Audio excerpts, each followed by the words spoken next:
തക്ക സമയത്ത് മറ്റുള്ളവർ പിടിച്ചു മാറ്റിയില്ലായിരുന്നെങ്കിൽ അടിച്ചു ചുരുട്ടിയേനെ. ആ ഇന്ന് രാവിലെ മോർണിംഗ് ആക്ടിവിറ്റിയിൽ നടന്നൊരു സംഭവമാണ് ഇവിടെ പറയുന്നത്.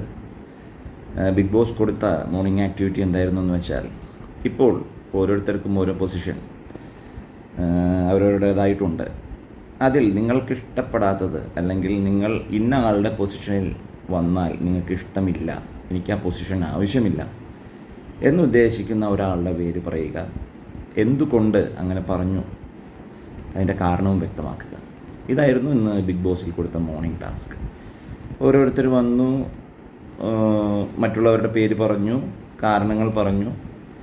ഇതിൻ്റെ ചോദ്യം തന്നെ ആ പൊസിഷൻ എന്തുകൊണ്ട് ഇഷ്ടമല്ല എന്നുള്ള കാരണം വ്യക്തമാക്കിയ ആളുടെ പേര് പറയാനായിരുന്നു ക്വസ്റ്റ്യൻ. പക്ഷേ ഗബ്രിയോട് ചോദിച്ചപ്പോൾ ഗബ്രി പറഞ്ഞത് ജാസ്മിൻ്റെ പേരായിരുന്നു. ജാസ്മിൻ്റെ പേര് പറയുമ്പോൾ നമ്മൾ വിചാരിക്കും ജാസ്മിൻ ഇപ്പോൾ ഈ ഒരു ഇന്ന പൊസിഷനിൽ, ഇപ്പോൾ ക്യാപ്റ്റൻ എന്നുള്ള പൊസിഷനിൽ ഇരിക്കുന്നു. അപ്പോൾ അദ്ദേഹം ചെയ്യുന്ന ചില പ്രവൃത്തികളെ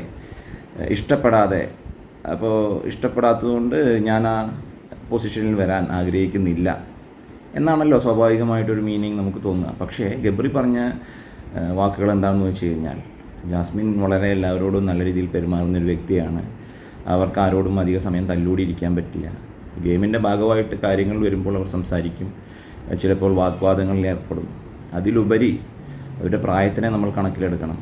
അവർ അധികം പ്രായമില്ലാത്തൊരു വ്യക്തിയാണ്.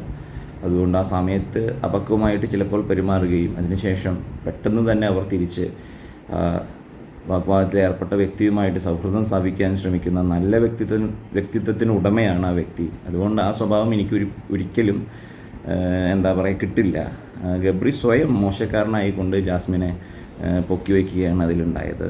അതിനുശേഷം നോറ വന്ന് ജാൻമണി ദാസിൻ്റെ പേര് പറയുന്നതോടുകൂടി അവിടെ ഒരു പൊട്ടിത്തെറി തുടങ്ങുകയാണ്. ജാൻമണി ദാസ് അതിശക്തമായിട്ട് പൊട്ടിത്തെറിക്കുന്നു. അതിനിടയിൽ മറ്റ് അംഗങ്ങൾ, മത്സരാർത്ഥികൾ പറയുന്നു ഇതൊരു മോർണിംഗ് ആക്ടിവിറ്റിയാണ്, ഇതിനിടയ്ക്ക് നമ്മൾ ഡിസ്കഷൻ ചെയ്യണ്ട, അത് കഴിയട്ടെ, എല്ലാവരുടെ അഭിപ്രായം പറഞ്ഞതിന് ശേഷം നമുക്ക് ഡിസ്കഷൻ ചെയ്യാം എന്ന് പറഞ്ഞ് മോർണിംഗ് ആക്ടിവിറ്റി കഴിഞ്ഞ ഉടൻ തന്നെ അവർ തമ്മിലുള്ള വാഗ്വാദം വീണ്ടും ജാൻമണി ദാസ് പൊട്ടിത്തെറിക്കുന്നു. നോറയെ അടിക്കാനായിട്ട് ചെല്ലുന്നു. മറ്റുള്ള അംഗങ്ങൾ പിടിച്ചു മാറ്റുന്നു. ഇല്ലായിരുന്നെങ്കിൽ അതൊരു പക്ഷേ ഒരു ഫിസിക്കൽ അസോൾട്ട് ആവുകയും ജാൻമണി ദാസിന് പുറത്തേക്ക് പോകാനുള്ള അവസരത്തിന് കാരണമായി തീരുകയും ചെയ്തേനെ. ഇതാണ് ഇന്നുണ്ടായത്.